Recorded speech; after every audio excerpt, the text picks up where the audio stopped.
Well, Mr. Park In-Cook and distinguished guests, I want first to thank the Fudan University, the Fudan Development Institute, and the Korean Foundation for Advanced Studies for putting together this very important Congress.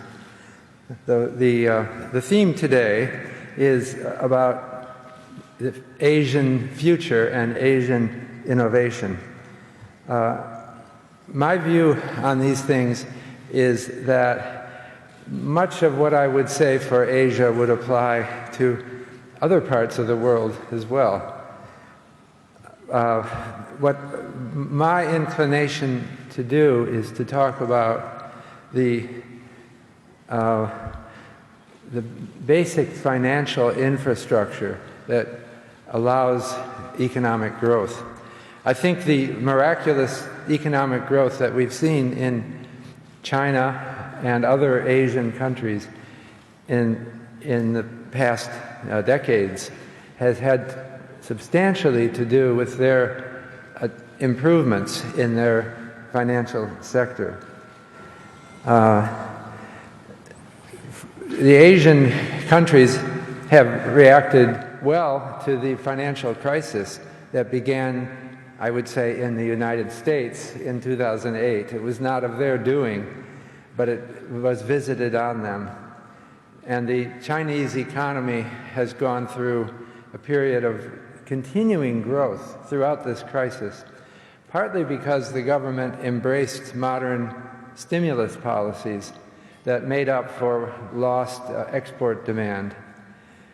And the Chinese economy has involved a lot of government expenditure on infrastructure, which is something that I approve of very much under these circumstances. But I don't think that it's a model for the distant future. And it seems that some of these infrastructure investments may be nearing their saturation point, and we have to move the economy in the Asian economies in a different direction. So what I want to focus on is really the financial infrastructure. In 2003, I wrote a book called New Financial Order, and in 2012, I wrote a book called Finance and the Good Society. The word good society may be hard to translate, but it's about the kind of human society we'd like to live in, and that we would like to see as humane and inspiring our best creativity. This is a theme of my most recent book. I think finance is actually a pillar of civilization, that just about anything important that one wants to do depends on some kind of long-lasting organization. Usually, short-run projects are not important. It's long projects involving lots of people. Finance is a technology for sorting out the costs and benefits of projects, creating organizations that go beyond one human life, that last for the centuries, and incentivize people who themselves are not long-lived to join in as part of a big project. That's what finance is all about. Unfortunately, there has been popular prejudice again. I got a kind of long quote here from a 1904 book by Charles Conant, and he remarks that, this is talking about the United States in 1904, that most people think that financiers are just gambling. And he said he was startled to note how many intellectual people think that finance is just completely corrupt and is just a game like a casino. But he said it's so obvious to someone inside that everything that happens is directed by finance. Well, I still think we're in that situation, that financiers are just not lovable. Okay? Some of them are crooked, and we hear about the crooks all the time. Most of them are not, but the bad reputation covers them all. This is a problem that has to be dealt with. Now, one reason why people often think that finance is useless or is just gambling is they have the impression that financial prices are just crazy. It's like people playing a game of dice, and the game goes one way, then it goes another way, and it means nothing overall. Well, I think there's actually some truth to that. I have one slide here from my Nobel lecture, and I don't know if I have time to explain this. This is a little bit technical. But what I'm showing here is the blue line is the United States stock market from 1871 to the present. And the other lines, the green dashed line and the red dashed line, are present values of dividends paid under alternative assumptions. But just put it this way, that's what the market should have been if people knew the future, if they knew the whole future of business. I guess I don't have time to explain this, but the point is that the stock market in the United States has gone up and down and up and down, and it never meant anything, because the underlying fundamentals were just growing steadily. And you have events like that. You see 1929, the market lost 85% of its value in a few years. And there's 2000. And you see these big swings. They don't seem to make any sense. Well, my conclusion is, at least in the United States, they didn't make any sense.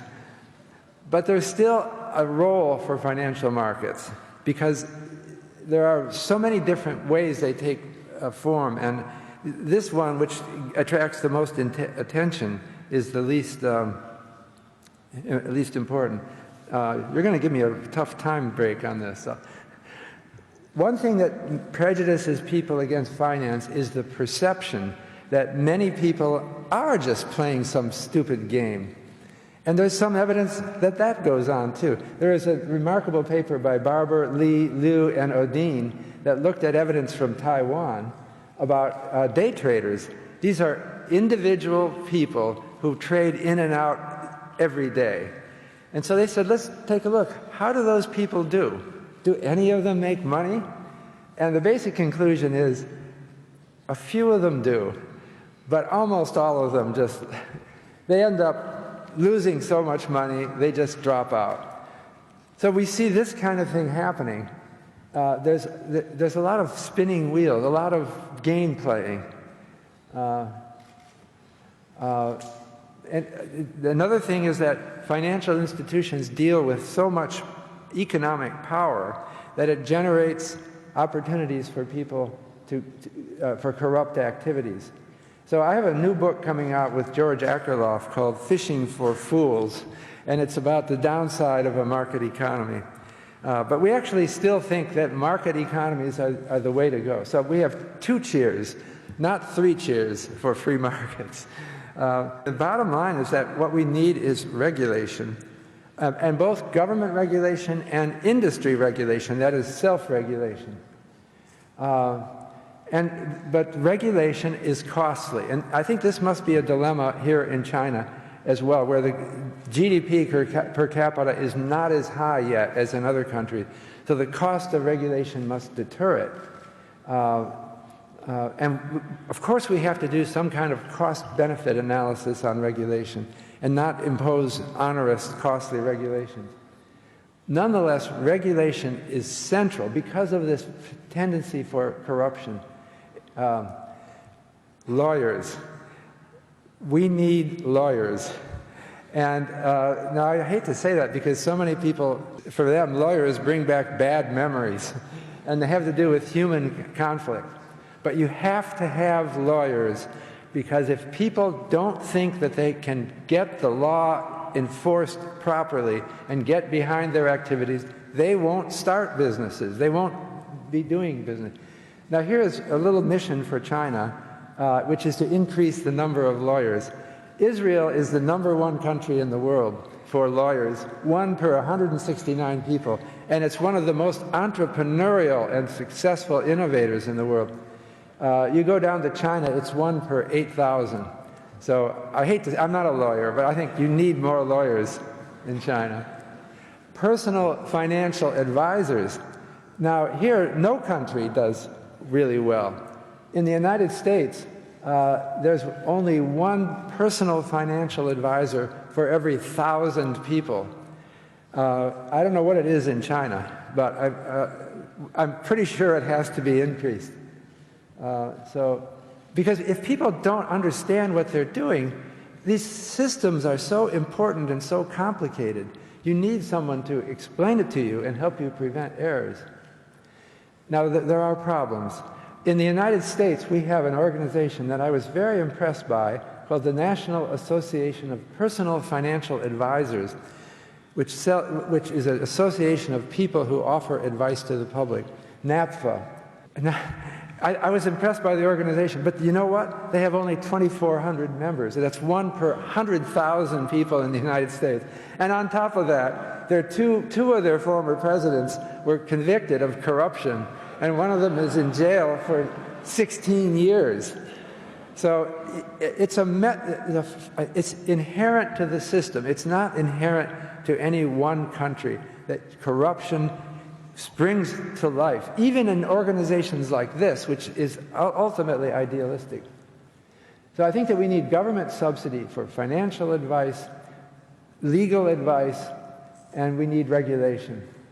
Now, China has gone through a number of steps in the last, 30 or so years, and I have a list here of, but some of these steps are quite recent, which suggests to me that they're not fully worked out, they're not fully implemented. I was quite struck that China didn't even allow short sales of stocks. Now, finance and theorists say that short sales of stocks are very important if you want to have an efficient market, because if you don't allow short sales, you can let cheerleaders push up the price of one stock, and there's nothing skeptics can do about that. See, now the thing is that as China develops, it has to get more and more onto the forefront of financial innovation, and that means experimentation. The target is constantly changing, especially with new information technology like the internet. There's a lot of experimentation going on, and China should be, and in fact is already, part of this process. So I mentioned first example is subprime mortgages. That was a financial innovation which allowed people with poor credit to get home mortgages. Unfortunately, the whole thing blew up and it caused a financial crisis. But that's the kind of thing that happens in a vibrant economy. Don't blame these people for... subprime mortgages were issued by the so-called shadow banks. Now we're seeing shadow banking developing in China. It sounds evil, but it's not. I think there's a proper role for shadow banking, and including complicated mortgage securities, which are much maligned now because of mess-ups and mistakes and some corruption. But the underlying core idea is good and important. Then I have several more recent innovations which I think show a lot of promise. Benefit corporation, crowdfunding, social impact bonds. I'll just go through them quickly because I don't have much time. The benefit corporation is a new corporate form that is halfway between for-profit and non-profit. I believe it's very respectful of human feelings. People want to have a purpose beyond just making money, and a benefit corporation allows that. Another one is crowdfunding. Websites like kiva.org, it's actually kickstarter.com, I got it wrong there. These are websites that allow people to invest in companies, and millions of people around the world could invest in, or kiva.org is to make loans, microfinance loans. I discovered crowdfunding has reached China with a website called demohour.com, which is a Chinese website that is doing things like financing cartoon series. These things will grow further, I think. The World Bank has written a recent report saying that finance is going to be more and more internet finance, and it's going to be more and more global and less driven by traditional banks, or the banks will have to transform themselves. Social impact bonds are bonds that are designed to finance a social project. Like, for example, in the year 2010, the UK government issued the so-called Peterborough prison bonds through a complicated financial arrangement done by a nonprofit called Social Finance. The problem is the Peterborough prison outside of London was releasing many ex-criminals who would then commit a crime immediately after they got out. And there was a problem there that something wasn't right. And the government was unable to solve it. So they created a free market system to try to solve it. The bonds will pay out only if the problem is solved. So the people who buy the bonds have an incentive to try to solve the problem. Another thing is philanthropy. I think that a culture of philanthropy is part of a free market system, and it ought to be. The real problem is that a free market economy will make some people fabulously wealthy. That's just the way it is, because of the power of being on top of financial technology. What do you do with all this money? It's corrupting. Just the presence of money is corrupting. If you give it to your children, will it make them happy? No, it won't. They'll feel a loss of purpose. As Robert Frank described in his book, Why Money Fails to Satisfy. It has to be part of a social consciousness that I'm making money now, I'm going to give most of it away in the future. We also need, and this is something for China to think about, in order to make a philanthropic feeling stronger, it's important to have a tax system that involves a charitable gift deduction. You can have high marginal tax rates on high-income people, but also give them a charitable deduction so that if you give it away, you won't be taxed. China has apparently, as I understand it, a weak charitable deduction right now because it limits it's limiting of the kinds of charities that are approved. It has to be more allowing people to be creative in their philanthropy.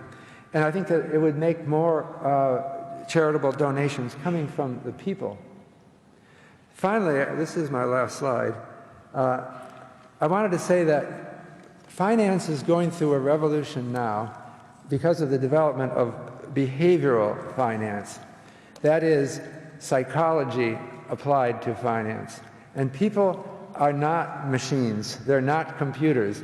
They have feelings and they have higher aims. They're psychological. I learned some of this from my wife, Ginny, here, who I wanted to thank the forum for showing a book launch for her book, Rewards for Kids, which we had yesterday here in Shanghai. What she is into is education for children that creates a sense of independent spirit, maybe a philanthropic spirit and creativity. This is one example of what I mean by behavioral economics or behavioral finance. So what we have to do, and what I say we, that's everyone in the world going forward, and that includes Asia, is that we have to improve the functioning of our financial system, which is a broad social. It means getting the financial system more involved with people, making it clearer to people how they can achieve their highest aims through financial structures. And it involves experimentation. When you talk about, I saw things like identifying new dynamics. I see that right up there. What I'm thinking is identifying new dynamics means first experimenting, then having some mistakes, then finding that some people learn how to game the system, and you got to stop them from doing that. Work around the potential for corruption, and then watch what other countries are doing. It's all experiments from one country apply to another. It's a very slow process to identify the new dynamics. So what we have to do is not do it ourselves. We have to set up a system that encourages other people to do it. Thank you.